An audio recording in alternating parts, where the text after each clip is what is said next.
Welcome to दोस्तों study classes with are के साहू पर आप सभी का स्वागत है।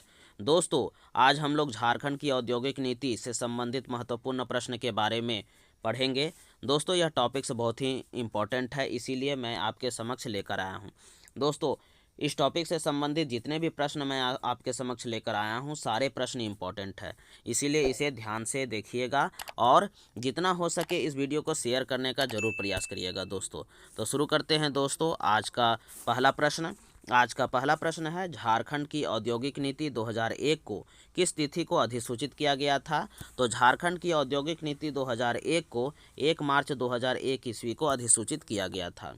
अगला प्रश्न है, निम्न में से किस नीति के तहत झारखंड सरकार ने राज्य में मोमेंटम झारखंड नामक गतिविधि का आयोजन किया था? तो औद्योगिक नीति 2012 ईस्वी के तहत झारखंड सरकार ने राज्य में मोमेंटम झारखंड नामक गतिविधि का आयोजन किया था।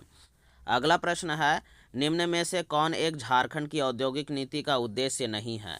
तो ऑप्शन देख लेते हैं। राज्य में विनिर्माण एवं प्रसंस्करण उद्योग को प्रोत्साहित करना, राज्य के भीतर क्षेत्रीय विषमता को दूर करना, राज्य में निवेश हेतु सुगम व भयमुक्त वातावरण का निर्माण करना और राज्य में पर्यटन क्षेत्रों का एकीकृत विकास करना। तो इसमें पूछा गया है कि झारखंड में कौन सा एक औद्योगिक नीति का उद्देश्य नहीं है?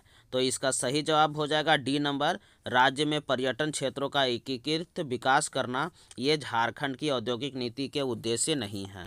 चलिए अगला प्रश्न देख लेते हैं। औद्योगिक नीति के उद्देश्य की प्राप्ति हेतु सरकार की कार्यनीति में निम्न में से क्या शामिल नहीं है? तो ऑप्शन देख लेते हैं। राज्य में इन्वेस्टर्स मीट का आयोजन, ससमय कार्य निष्पादन हेतु एकल खिड़की सुविधा निर्माण, निजी सार्वजनिक भागीदारी को प्रोत्साहन या उपरोक्त में से सभी शामिल है। तो इसका सही जवाब होगा डी नंबर, उपरोक्त में से सभी शामिल है। चलिए अगला प्रश्न देख लेते हैं। अगला प्रश्न है, राज्य की औद्योगिक नीति के तहत राज्य में उद्योगों को प्रोत्साहन देने हेतु विभिन्न तकनीकी संस्थानों, पॉलिटेक्निक कॉलेजों, अभियंत्रण कॉलेजों आदि की स्थापना का प्रयास किया जा रहा है।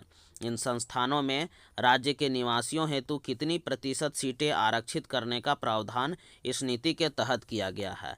तो इसका सही जवाब होगा ए नंबर, 25% सीटें आरक्षित करने का प्रावधान इस नीति के तहत किया गया है। चलिए अगला प्रश्न देख लेते हैं।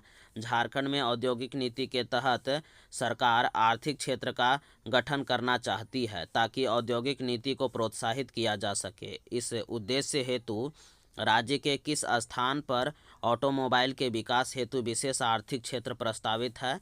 तो ऑप्शन है बोकारो, रांची, आदित्यपुर और कोडरमा। तो इसका सही जवाब होगा सी नंबर, आदित्यपुर। झारखंड में औद्योगिक नीति के तहत सरकार आर्थिक नीति का गठन करना चाहती है ताकि औद्योगिक निवेश का प्रोत्साहन किया जा सके। इस उद्देश्य हेतु राज्य के आदित्यपुर स्थान पर ऑटोमोबाइल के विकास हेतु विशेष आर्थिक क्षेत्र प्रस्तावित है। चलिए अगला प्रश्न देख लेते हैं। झारखंड की औद्योगिक नीति 2012 में कुल कितने उद्देश्यों को चिन्हित किया गया है?